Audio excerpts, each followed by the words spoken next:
Hi! இன்னைக்கு என்ன video பார்க்குறீங்கன்னா, என் தங்கச்சி வீட்டுக்கு தாங்க போயிருந்தேன். இப்போ எங்கள் ஊர்லேருந்து தங்கச்சி வீடு பக்கம் தான். ஒரு 5 கிலோமீட்டர் 4 கிலோமீட்டர் கிட்ட தான் வரும்.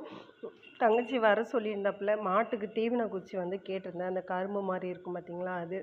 ஏன்னா இந்த கருப்பு விதை உள்ளது வந்துட்டு, நம்ம எவ்வளோ தான் அறுத்தாலும் சேரவும் மாட்டேங்குது. இன்னொன்னு அவ்வளோவா பால் கிடைக்கல. இது கொஞ்சம் பால் கிடைக்கும். மாடும் நல்லா விரும்பி சாப்பிடுங்க. கழிக்காம வேஸ்ட் பண்ணாம சாப்பிடும். ஸோ அதனால் இன்னைக்கு வெட்டி வச்சிருக்கேன். வாக்கான்னா அப்படியே வீட்டுக்கு போயிட்டு அவ தோட்டத்தெல்லாம் காமிச்சா. பின்னாடி வந்துட்டு வேர்க்கடலைலாம் போட்டிருந்தா. அதிலேயே பாத்தி பிடிச்சி வெங்காயம் போட்டிருந்தா. அப்புறம் தோட்டத்துக்கு பின்னாடி அவரை, கொத்தரங்காய், கொட்டமுத்து, பீர்க்கங்காய், தக்காளி கன்று, அது இல்லாமல் வாட்டர் ஆப்பிள் வந்துட்டு 20 ரூபான்னு தான் வாங்கினேன்னு சொல்லி காமிச்சேன். அதோ தான் வாட்டர் ஆப்பிளு. பரவாயில்ல, கம்மியாக தானே வாங்கியிருக்கேன், எனக்கு ஒன்று சேர்த்து வாங்கிட்டு வந்திருக்க வேண்டியதானே அப்படின்னா, நான் சந்தையில் வாங்கினாக்கானேன். மிளகாலாம் வச்சுருந்தாங்க. மிளகாக்கு நான் போனப்போ தான் ஈவினிங்காக தான் உரம் போட்டேன்னு சொன்னேன். அதான் வெள்ளை வெள்ளையாக தெரியுது பாருங்கள். நல்லா நீட்டாகவே பராமரிச்சிட்ருக்காங்க.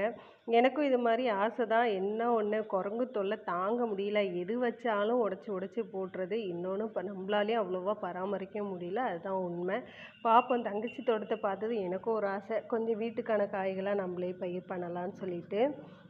தங்கச்சி வீட்டிலேருந்து முத்து சோளம்லாம் பறித்து கொடுத்தாங்க. கொஞ்சம் பிஞ்சாக இருக்குது, பசங்களுக்கு வெவிச்சுட்டாங்கன்னு. ஸோ அதெல்லாம் எடுத்துகிட்டு வீடியோ எடுக்க முடியல. நிறையவே பாப்பா கொடுத்தா, அதையும் எடுத்துகிட்டு காயும் கொஞ்சம் காயும் எடுத்துகிட்டு நான் வீட்டுக்கு கிளம்பிட்டேன். வீட்டுக்கு வந்தது ஈவினிங் ஆகிடுச்சிங்க. மாட்டுக்கெல்லாம் தீனியை போட்டு பார்த்தா செவப்பி ஒரு மாதிரியா சுற்றிட்டே இருந்தா. அடுத்தது இன்றைக்கும் நைட் ஷிஃப்ட்டு தானாட்டுக்கு அப்படின்னு பார்த்தேன். ஏன்னா இதுங்க நைட்லேயே தான் கன்றுக்குட்டி போடுது. என் நேரமா என்னன்னு தெரியல. ஸோ வீடியோலாம் பிடிச்சிருந்தா மறக்காமல் லைக் பண்ணிவிட்டு சப்ஸ்கிரைப் பண்ணிவிட்டு பாருங்கள்.